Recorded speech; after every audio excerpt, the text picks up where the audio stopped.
As I drive right now, I want to talk to y'all about vision. Vision. There's a lot of people don't have vision. You know, I don't mean eyesight, nothing like that, but just straight up vision. The ability to understand something bigger than what they're doing right now. Now, a long time ago, when I was 11 years old, I seen my man, I seen my man have about $60,000 in the shoebox. It was down in Jersey, in Asbury Park. And it shocked me, you know what I mean? Like, I wasn't caught up on the money. I wasn't fascinated by that. It was just the fact that he was 11 like me, and he had $60,000 in his shoebox. And see, he used to live, when we moved from New York to Jersey, he was probably the first person I met. Because my father was a superintendent. He was a superintendent at the time, but he started working for a superintendent, which was his stepfather. And I seen a lot of money before with my uncles in Harlem, or being back when we lived in Queens and stuff like that, where I'm from. And but just to see my man having that much money really, you know, had me in a way that I had this vision. You know, I had a vision back at 11 years old. And I'm driving, by the way, but I had to get this off because somebody just messaged me on Facebook, and I said, let me just put this out there. People don't have vision. At 11 years old, I already had the hustle mentality. I watched my grandmother in Harlem sell pies and plates, dinners, hustle as far as like gambling. She would go to the machine, do 1-2 things, give me some dollars. You know, Harlem was always my favorite place. Even though I'm from Queens originally, Harlem was always my favorite place. Now gentrification has changed. I don't really feel it no more, but you know, Harlem was always my favorite place.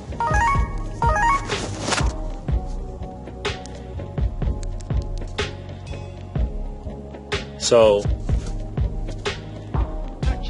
I seen a lot. You know, when you live in New York City, and you grow up in the New York City area, which I always give my dad his props, because you know, a lot of people.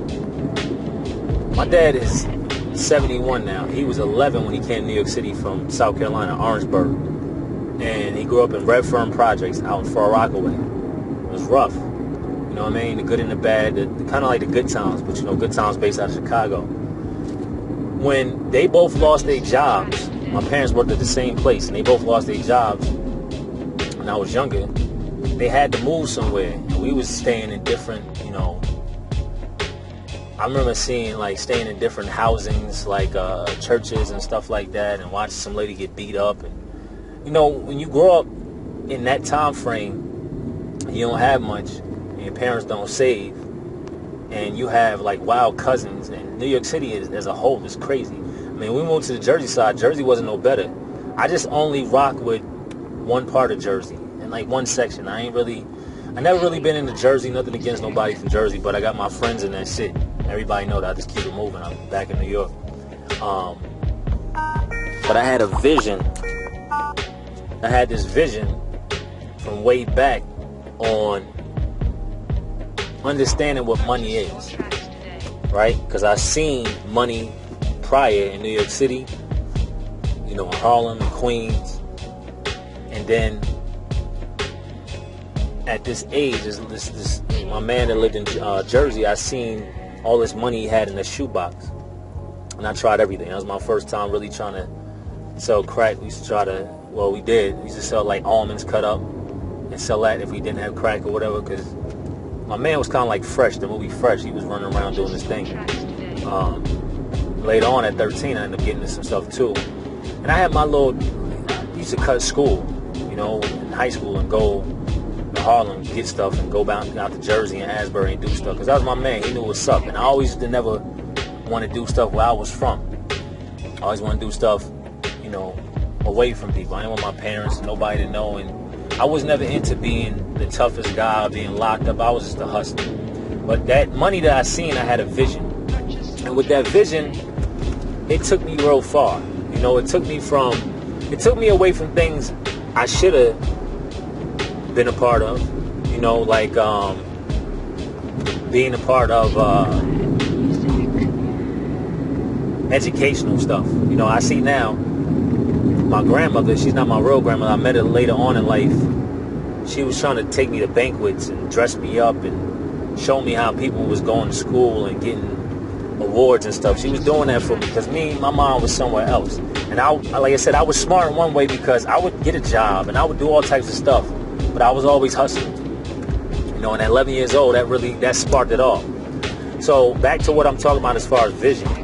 I had a vision back in the day that I always wanted to be successful. It wasn't like really caught up on being super rich or being the most flashiest, whatever, but I wanted to get my hustle on.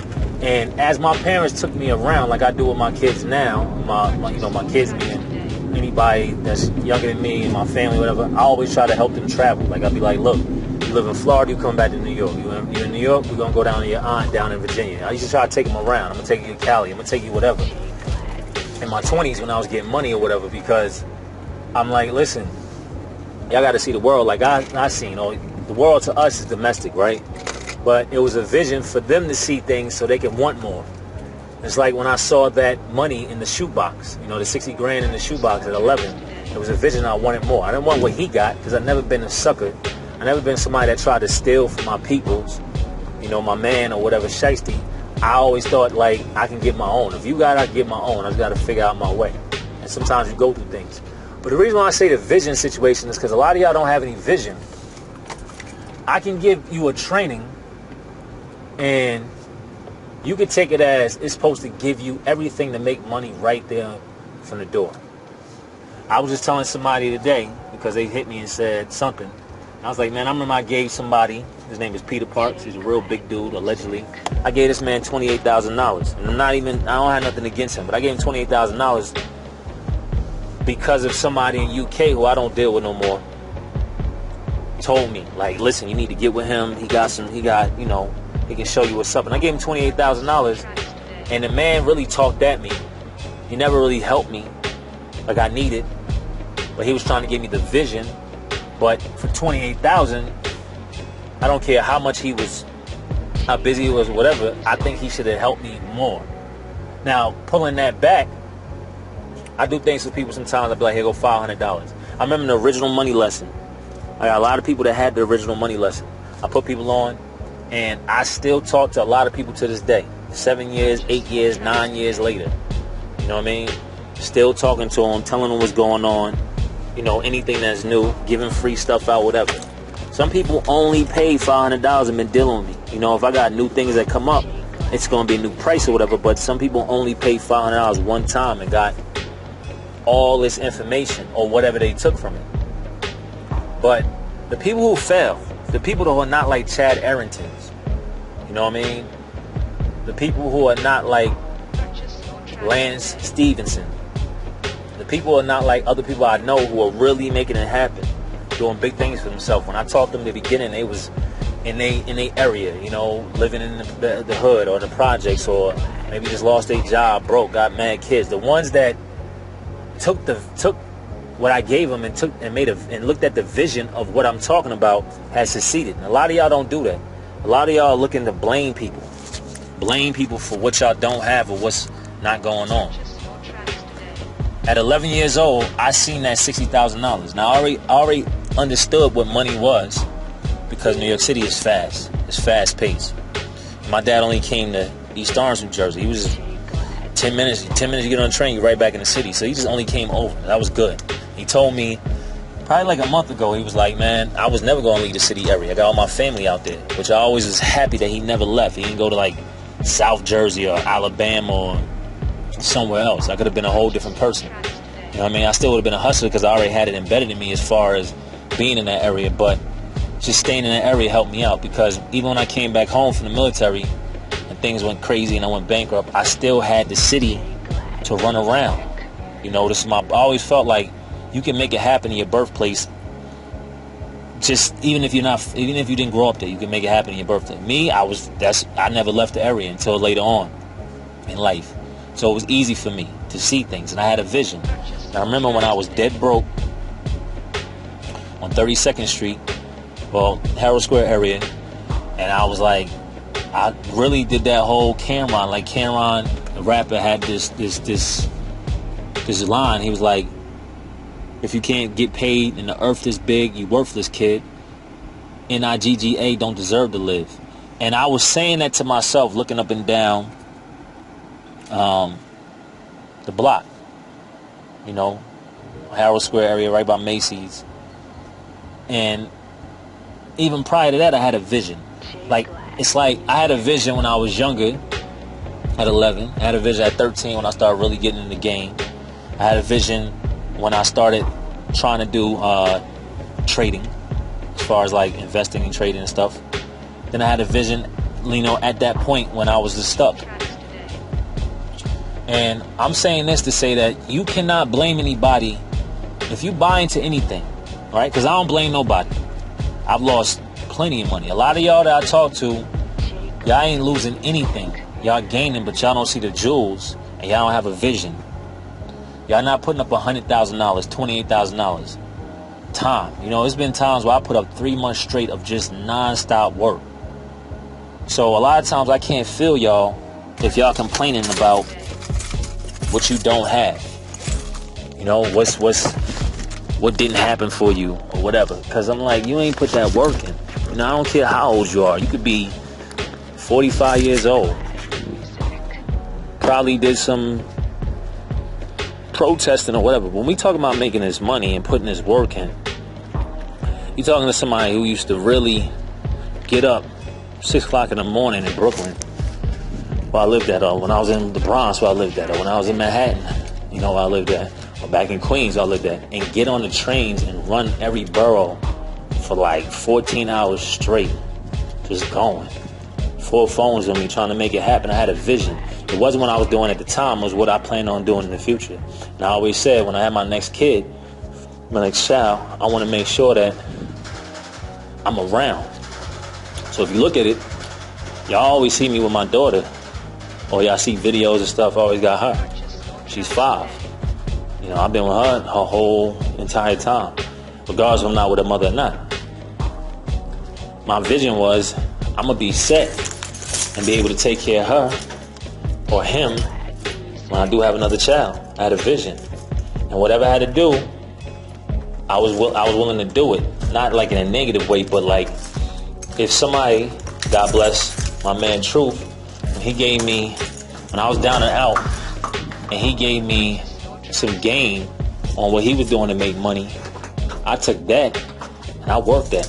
I worked that to death for years, even in between me doing things that was additional, you know, money makers. But I had the vision of what I wanted to do. So if you guys want to really be successful, you can't be a complainer. You gotta have vision, you gotta work, and you gotta figure it out doing trial and error.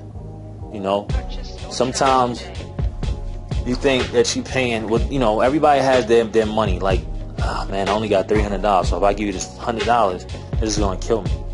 But you know, if you're dealing with somebody on the other side who has $1 million, they can't really relate at that time. They probably at one time related if they was in a struggle, but they can't relate. And then what they giving you, they telling you, because they're gonna charge you more if they really wanna give you more of their time. I have given my time up a lot. I've put up videos and done a lot of things to try to put people on for y'all to see what's really good. But everybody don't get it. Everybody don't understand, you know? And sometimes I used to get mad at it. Now I really don't. I'll be like, whatever. But just understand, the reason why you failing is because your vision. If you're given something to learn how to make money or learn how to do a certain process, which at the end of the day is going to be for you to be successful in something, you can't complain if it's not working for you. I mean, I've watched it. I've trained. Now, I should say I trained over 15,000 people, because it was 10,000 one time, but doing some stats the other day, and I'm like, man, because it's various different things. And every time I train people, every time I'm going through the motions or whatever I'm dealing with, I always notice that there's people that's successful and people that's not successful. There's people that's complaining and people that's like, y'all making it happen. There's even people in the middle that's like, man, I ain't get it yet, but I got it. But they got that vision. You know, I got it. It's coming. I know what's up. I understand it. So y'all gotta have vision in order to be successful. If I'm doing this for 16 years, and trust me, I got my ups and downs. I got people who did me dirty. You know, it's times where I'm listening to this guy named Casanova, who's from Brooklyn. He got the song Don't Run. I understand what he's saying. Like, he's comfortable with him. He's comfortable with himself. Like, he knows he could bust somebody up and do a lot of stuff, but he's comfortable with himself to the point where he just let things go. And that's how I've been for a long time. You know, back in the day when I first used to be out there, people used to diss me and I'd go back at them and say all types of stuff and whatever. But I'm too comfortable. Like, it don't matter. It don't matter if I got a lawsuit going on, I got somebody telling me they trying to do some bodily harm to me, or somebody telling me I'm wrong, or this and the third. You know, even somebody telling me how other people feel about me. It don't matter. Because my vision is clear. And how I'm going to move is how I'm going to move. And even if my vision gets a little shaky, I still know how to take my time and fall back and not do as much. You know? Sometimes you got to fall back and deal with it. Sometimes y'all are getting involved with different things, and too many things, and y'all can't even see what you could be doing. You know, what like, for example, I lost out on making a lot of money in cryptocurrency. Why? Because I wasn't focused on what was really at hand at the time. Like, I was just on some jumping and things. Shouldn't have did that. Should have took my time. And I took my time, I'd had a lot of money. I mean, over $50 million and chilling. I'm not doing bad for myself, but I could always be doing better. And I know my level of relaxation, which I'm going to get there soon. And when I get there, I ain't going to be around no more. This is going to be like I'm a ghost. Y'all won't know. You know? Because I never really needed people. I'm not saying this to diss anybody, but I never needed nobody. I got myself. All right? I understand what it is to be successful. I understand what it is. Think about it. My vision is clear. I went from eating a lot of crap in the hood, running around. I was never really the smoker type, so I didn't get caught up in that, but I was running around doing a lot of stuff that could get me, get me caught up in different situations. And even as an adult, I got caught up. But I knew how to maneuver. I kept my mind clear, and I had a vision on what I wanted to do. I gotta have visions. You gotta have visions to get to that one vision, or just have one if you could work on it. But with that, it's different steps you got to take, different levels of understanding, things you won't even get in the beginning. But you can't be one of those people that's going to be complaining about everything that's not set up for you the way you want it. You know? You got to think bigger than that. And you got to have a vision. You got to be able to focus on what's the real situation at hand. Right now, you might be lost. You ask questions on what you don't know, or you research.